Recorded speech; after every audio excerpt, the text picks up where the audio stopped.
The A380 was regarded as the aircraft of the future. What went wrong for Airbus? The quick downfall of the Airbus A380 is a complicated story of missed connections, a shifting market, and finally, a shocking lack of demand for the world's largest commercial jet. As a result, this colossus of the skies may be the last of its type. The A380 jumbo jet was once the king of the skies, but now it's being grounded. What's the shocking truth behind its demise? The decision to cease all 380 production came after Emirates, which operates more than half of all flights using the plane, reduced its latest order in half. The A380 will be remembered as one of the shortest-lived planes in aviation history, having been in production for just over 12 years. But why did it fail? To understand the reason why, you must first understand what Airbus wanted to achieve. Two primary threads ran through the design of the aircraft, specifically its size. According to John Grant, head of JG Aviation Consultants, the first reason was a strategic desire to distance themselves from being just another Boeing. Boeing debuted a smaller aircraft, the 787 Dreamliner, about the same time in 2007. That worked to some extent. So far, so good. The second issue was a bet on the market's future. It was designed to solve an expected problem, argues Keith Mason, professor of air transport management at Cranfield University, who analyzed the philosophical differences between Boeing and Airbus in 2007. Airbus's reasoning was straightforward. If the sector continued to develop at its predicted rate, passenger numbers typically double every 15 years, according to Mason. Airports would be overwhelmed by the sheer volume of passengers. A huge jet, the reasoning went, would help alleviate this bottleneck by carrying more people every flight while simultaneously getting the most out of expensive landing slots. This forecast proved to be incorrect. There has not been any airport congestion, Mason says.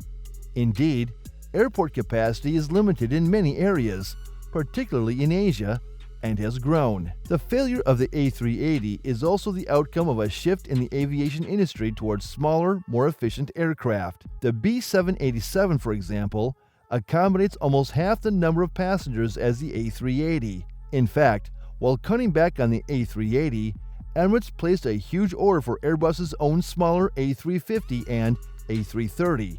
According to Grant, these aircraft have better operating economics, lower costs, smaller capacity, and thus less pressure to fill every seat. The A380's sheer size and luxury also contributed to its demise.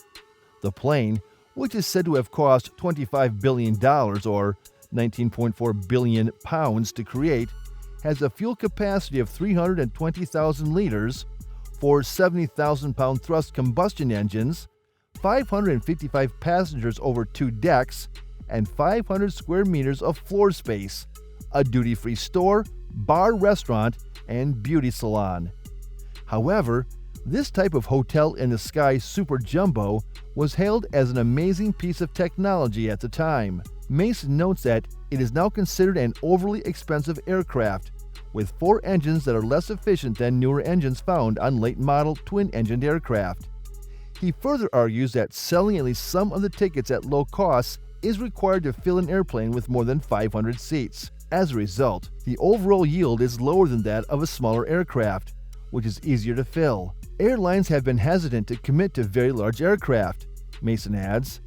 They frequently cannot find a sufficient number of suitable routes with sufficient demand to fill the aircraft at a reasonable yield. One of Airbus's predictions came true. Flights will continue to operate hub to hub, requiring passenger transfers at major airports, according to the plan. Consider a flight from Europe to Japan that requires a layover in Dubai. Boeing, on the other hand, positioned its 787 as a hub-bypassed aircraft designed for direct point-to-point trips. Airbus has been proven correct in this case. According to a Center for Aviation report, hubs dominate, but most airlines prefer medium to large aircraft rather than the very large aircraft category, which includes A380s and 747-8s. In the case of Boeing, records show that 73% of 787 flights in 2016 were between hubs. However, as Mason explains, this has not been enough to salvage the A380. According to Grant, The sheer paucity of demand for the A380 is astounding. Today, over half of all 380 flights are operated by Emirates, and less than 20 carriers worldwide operate the aircraft type. That alone demonstrates how little interest there was from other carriers. In the end, Grant contends the egos of Emirates and Airbus triumphed over smart commercial judgment. They got carried away in emphasizing this idea when others, such as Boeing, believed that new aircraft technology would result in longer, thinner, long-haul routes. Airbus CEO Tom Enders called the decision painful, but assured customers that the A380 will roam the skies for many years to come. The A380 was hailed as the future of flying a little more than a decade ago. However, the arithmetic no longer adds up for Airbus and the aviation sector it relies on. It's all down to testosterone, which has always been in excess in aircraft design and manufacturing. Or blame it on national, or continental in the case of Airbus, a multinational European corporation, pride and political grandstanding. Blame it on the colossal executive or corporate egos, which are never in short supply in aviation.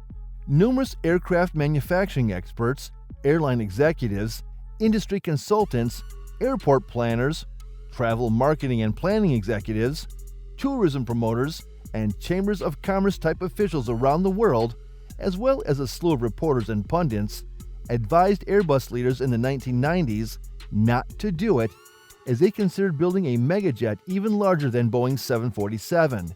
Even Boeing executives, who would have urged their Airbus counterparts to create the 600-plus seat double-deckered monster if their aim had been bad, cautioned their rivals in the 1990s that creating a super jumbo was a bad idea and that even their own 747 was probably too big for the market. Boeing's officials were forthright about their reasons for withdrawing from talks regarding a proposed joint venture to build a massive airplane. Although they did not say it officially, Boeing's officials made it obvious that they believed such a plane would be impossible to profit from.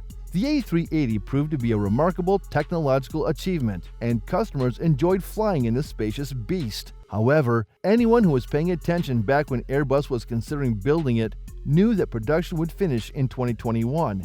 Anyone who has even irregularly followed the saga of the plane's slow-motion collapse in the market and Airbus's current leadership's quandary over how to kill off its politically beloved but commercially catastrophic Hallmark program will not be surprised. Sir Tim Clark, Emirates president, had planned to be in Hamburg to witness a historic event, the final delivery of an Airbus A380. It is the 251st in the series and the final one manufactured.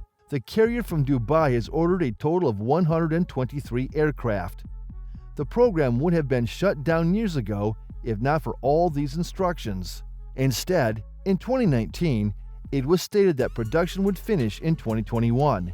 However, Clark, a 72-year-old industry star, has not had an easy time with his favorite aircraft. Nobody had as much faith in the A380 as he did. Clark had long suspected that the world's largest airplane, with seating for up to 615 passengers in the Emirates version, was tailor-made for the company's business strategy of connecting the entire world via Dubai. Initially, he went so far as to have cabin mock-ups built at the expense of the airline to demonstrate to Airbus that it was possible to set up two showers in the front of the upper deck, exactly where he would like them. The plane, however remarkable and even beautiful it appears, was developed for all the wrong reasons. It was purposefully designed for a market that did not exist at the time of its inception and, to be generous, hardly exists today, even after 12 years of service. Simply said, the A380 was built from the start to be a market loser.